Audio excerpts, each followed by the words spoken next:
Si bien el origen de este sistema financiero se remonta siglos atrás, la crisis actual se remonta a la época inmediatamente después de la Segunda Guerra Mundial, cuando el Imperio Británico se dispuso a recuperar su poder mediante la creación de un sistema financiero global.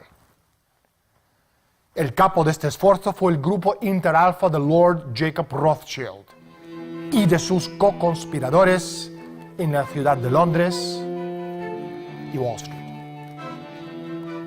Son ellos que crearon una burbuja financiera mundial que ahora ha estallado en nuestras caras. Los bancos están en quiebra, como también han sido dañados las naciones que han tratado de rescatar a los bancos. El viejo sistema financiero ha terminado y la lucha es sobre lo que va a renacer de las cenizas de este descalabro financiero mundial. ¿Quién está por detrás? ¿Y qué se puede hacer para remediarlo? ¿Cuál es el objetivo final de esta pandilla? ¿Qué papel juega el Imperio Británico en el desplome financiero? Por suerte, y desde la sombra, hemos rebuscado y encontrado la persona que mejor lo sabe explicar. Pero primero, salimos a la calle y preguntamos a la gente su opinión sobre el grupo Interalfa. La improvisación en la medida de gobierno.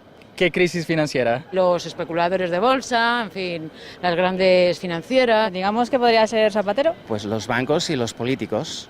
Supongo que la mala gestión de los gobiernos, tanto de América como aquí en Europa, de Alemania. Pero vamos, la economía mundial y el bienestar global no le importa a nadie. El Fondo Monetario es una entidad que le presta a todos sus miembros. ¿Fondo Monetario? ¿Qué es Fondo Monetario? ¿Es local en España? ¿O? Son profesionales de su propio interés. Creo que a nada práctico ni a nada productivo. ¿El Fondo Monetario? Yo creo que es donde se guarda todo el dinero del mundo. ¿Dónde están las monedas? Sí. Una organización que se dedica a dar financiación a nivel mundial, a ayudar a los países que tienen deuda. Y a nosotros nos sube mucho la prima de riesgo, con lo cual tenemos que pagar unos intereses bestiales por los créditos que pedimos. Estoy muy mal. Bueno, porque hay mucho dinero, pero ese dinero no está basado en riqueza, es dinero artificial. Yo no sé si son los bancos o son los grupos estos de inversiones a nivel mundial, pero desde luego está claro que la especulación y todo este tipo de cosas perjudica a ciertos países y a otros les beneficia. Interalfa, no lo sé. Eso no lo sé, no lo sé. Pues no los conozco. John, para ti, Grupo de Interalfa es una pieza clave de la construcción de la burbuja financiera global. Pero antes, ¿quiénes son exactamente y por qué existen? Es una unidad para la guerra financiera de la oligarquía financiera europea. Es un conjunto de actualmente 11 bancos, el Royal Bank of Scotland, el Banco de Santander, ING, Intesa Sanpaolo y algunos más. Este grupo cuenta con un banco en los principales países europeos de la zona euro, incluyendo Gran Bretaña. Fue una manera de crear la banca unificada europea para preparar la creación de cosas como el euro. Fue la construcción de una base financiera en Europa gracias en gran parte a los petrodólares para lanzar la globalización, lo que hoy llamamos globalización como una manera de transformar el mundo mediante la construcción de esa burbuja financiera gigante. Fue un acto de guerra financiera contra la población del mundo. Para lograr su objetivo, primero construyeron su aparato bancario en la Europa de la posguerra de la Segunda Guerra Mundial. Sin embargo, era en realidad un retorno al modelo imperial que existía antes de la Revolución Americana.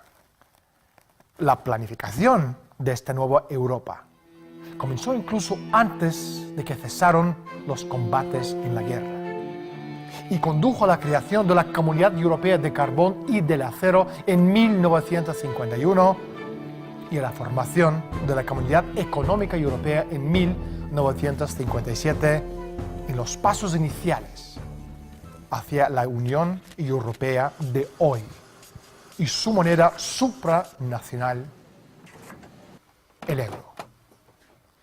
John, ¿cuándo se creó Grupo Interalfa?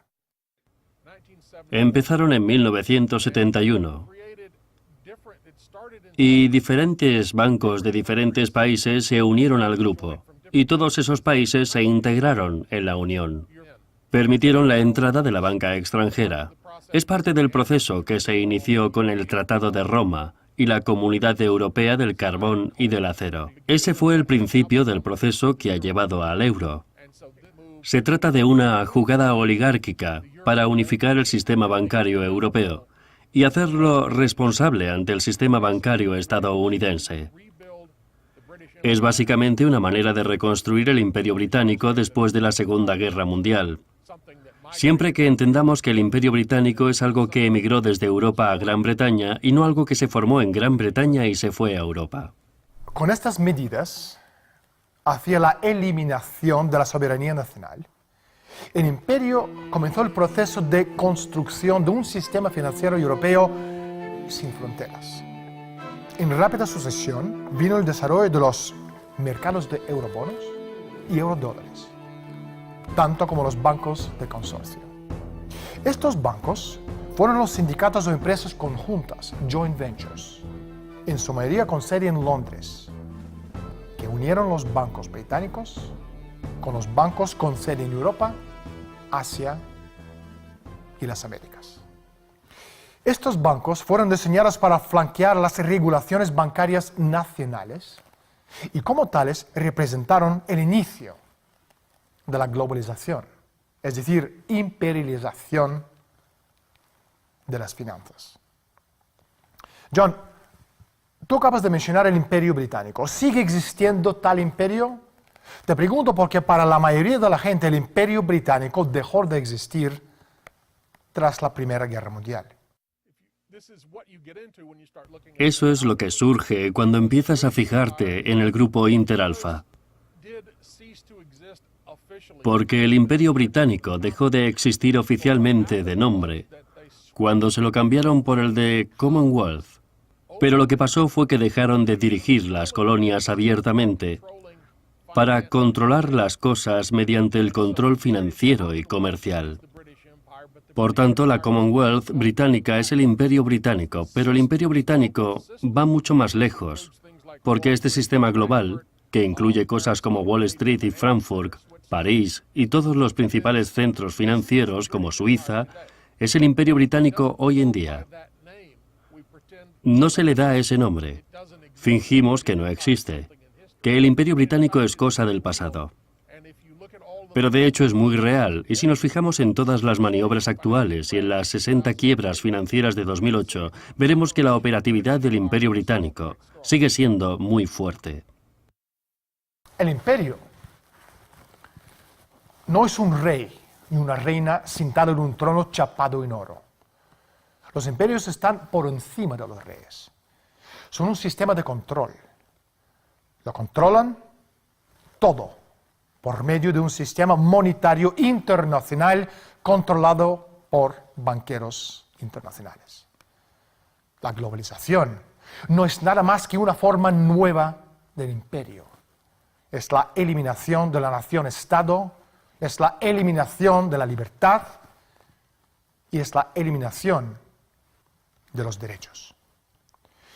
John, ¿qué vínculo hay entre el Imperio Británico y el Grupo Interalfa? El Grupo Interalfa fue formado por un grupo de bancos privados. Y en el contexto europeo, los bancos privados representan a individuos muy ricos. Estos bancos son los bancos que representan los fondos de la vieja oligarquía europea. Londres es el centro operativo de este imperio. No es que la oligarquía en sí esté radicada en Londres, sino que opera desde Londres. Por eso se la llama el Imperio Británico, pero se le puede también llamar Imperio Liberal Anglo-Holandés, como le han llamado otros. Esta estructura se instaló en Londres como centro operativo convirtiendo a Londres en el centro financiero mundial del comercio derivado y otras cosas. Eso es lo que controla la economía global. Esto es lo que se convirtió en la burbuja gigante. La operación fue dirigida por Jacob Rothschild. La banca Rothschild, desde su creación en Frankfurt a finales de 1700, ha sido una operación de Venecia. Uno de sus primeros patrocinadores fue la familia Zurnund Taxis de Bavaria, los controladores de la inteligencia veneciana y una de las familias más importantes del imperio de los Habsburgos de Austria. Esta conexión veneciana es la verdadera fuerza y fuente de la legendaria red de inteligencia Rothschild, así como la fuente del poder económico de esa familia. John, hablando del grupo Interalfa y del Imperio Británico, ¿tendrán un objetivo esa gente? ¿Una recompensa por tanta maldad? Su objetivo es destruir los estados nacionales y conseguir que el imperio recupere el mundo que había perdido. Hay que pensar que tras la Segunda Guerra Mundial, Europa estaba mayoritariamente en ruinas y el Imperio Británico estaba en gran parte destruido. Los Estados Unidos eran el país más poderoso de la Tierra.